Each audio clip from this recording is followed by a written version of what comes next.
sebenarnya pada akhirnya S2 tuh aku butuhnya buat apa gitu. Jadi nggak mau kayak ngambil S2 tuh karena FOMO gitu ya, fear of missing out, takut ketinggalan sama teman yang lain, atau gara-gara nggak tahu mau ngapain jadinya S2 gitu. Karena aku rasa kan itu juga investment dari segi waktu dan uang kalau misalnya nggak dapet beasiswa gitu. Jadi akhirnya mesti mau yakin dulu deh ketika ngambil S2 benar-benar yakin buat apa gitu.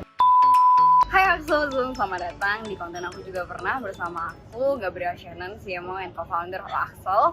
Cerita aku juga pernah kali ini berjudul aku juga pernah bimbang pilih kerja atau S2. Nah, perbincangan hari ini akan diisi oleh Kak Rahar Fajri dan di sini udah Kak Fajrinya nih langsung. Nah, mungkin bisa kenalan dulu nih Kak Fajri. Iya, kenalin mungkin nama aku Fajri. Apa aja sih yang kenalannya? Fajri, kerjanya namanya sekarang People Management Scientist. Kuliahnya dulu teknik geofisika di ITB. Apa lagi sih yang lo mau tahu sih? Hobi lu apa? Habis itu kayak udah punya pacar atau belum? Kalau hobi itu paling sekarang dibaca buku kali ya, sama olahraga. Itu karena supaya lebih sehat dan lebih kurus gitu. Mantap. Terus kalau misalnya pacar udah dong, udah ada. Jadi tunggu tanggal mainnya. Siap. Oke. Nah, Kak, kan judulnya aja udah kayak pilih kerja atau S2. Emang kayak lulus tahun berapa sih? Terus kayak mau S2 di mana emangnya? Ya kalau waktu itu mungkin aku lulusnya di 2017 ya Shen ya. Sebenarnya karena aku kan pilih karirnya jalurnya di HR gitu, human resource, dan waktu itu mungkin di awal tuh kepikiran buat S2 karena kayaknya butuh knowledge-nya gitu yang memang kayak teorinya gitu. Karena kan kalau misalnya kerja kan memang praktikal banget ya, praktis sesuai realitanya seperti apa, tapi background ilmunya seperti apa sih. Jadi waktu itu pengennya cari S2 tuh apa ya yang berhubungan gitu. Jadi kalau ditanya pengennya ke S2 kemana, ada dua.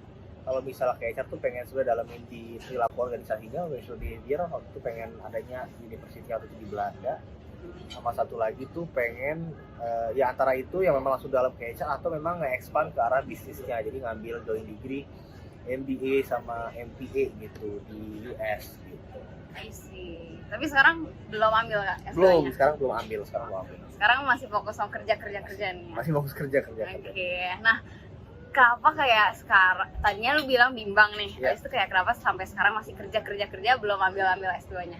Sebenarnya itu sih Shen, kayak gue coba tiap tahun tuh memang jadi pertanyaan gitu, kayak kan dari sebelum lulus kan, waktu mau lulus tuh langsung S2 apa kerja gitu. Bahkan setelah kerja setahun kerja apa S2 dan terus sampai sekarang gitu. Karena mungkin kan waktu itu juga banyak teman-teman aku gitu yang akhirnya lulus kuliah langsung S2 atau udah kerja berapa tahun baru S2 gitu.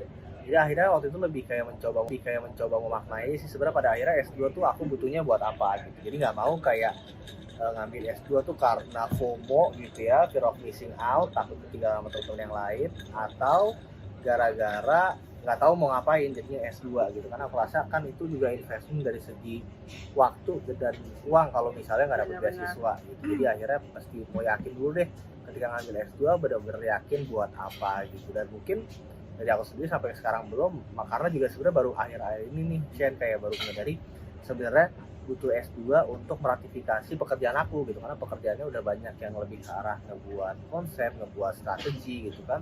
Tapi gimana caranya ini sejalan sama pakem-pakem yang ada mungkin di ilmu ketika ngambil S2 kayak gitu sih.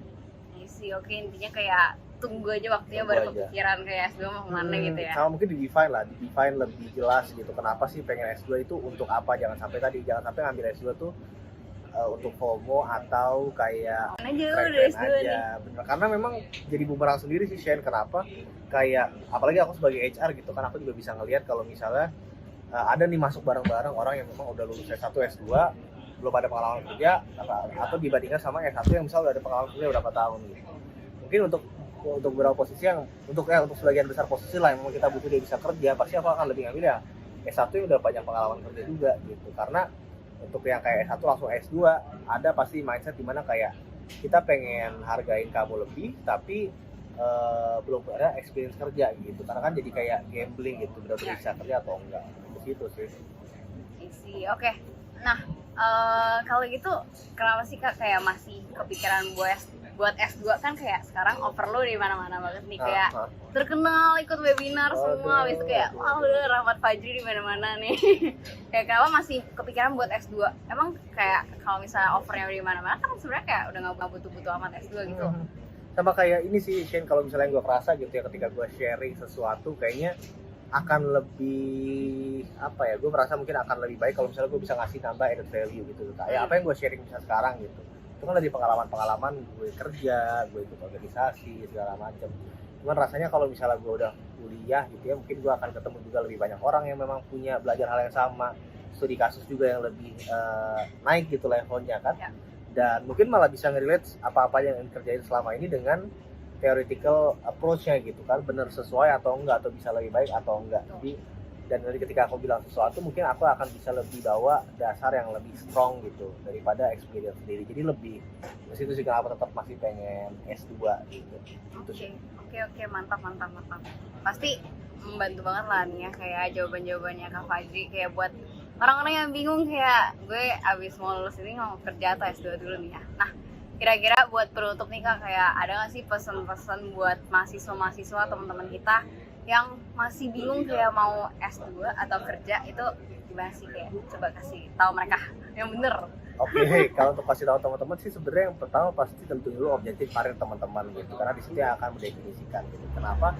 Kalau teman-teman memang pengen jalan gitu ya sebagai scientist atau malah dosen, memang higher education pasti dibutuhin di awal gitu untuk teman-teman bisa masuk ke arah area pekerjaan di sana.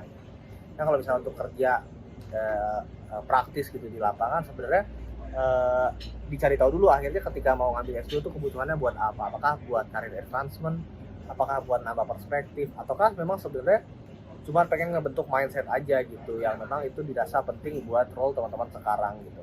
Jadi make sure ketika ngambil S2 pastiin udah jelas gitu ya tujuannya, karena itu kan sebenarnya investment tadi dari waktu dan juga biaya gitu, sehingga benar-benar mesti share.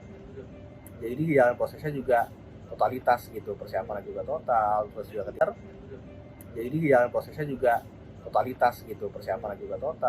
juga ketika masuk juga bisa jalanin itu untuk bisa dapetin sebanyak-banyaknya untuk bisa support tujuan tadi teman-teman semua. Gitu sih ya. Oke, mantap. Kalau itu udah sih itu aja kayak pertanyaan gue Kak. Kayak thank you so much Kak Fajri untuk waktunya, untuk sharing dengan kita. Terus semoga sukses terus ke depannya. Moga-moga lancar kerjanya, bisa langsung S2 nanti. Oke, dan untuk Axel Zon juga thank you so much buat kalian yang udah dengerin. Jangan lupa kalau misalnya orang yang pintar adalah orang yang belajar dari kesalahan, tapi kalau bukan dari pengalaman, sorry. Nah, tapi orang yang lebih pintar adalah orang yang belajar dari pengalaman orang lain, khususnya dari pengalaman mentor kita nih yang ada di sini, Kak Fajri. Oke, kalau gitu thank you so much and bye-bye guys. Bye.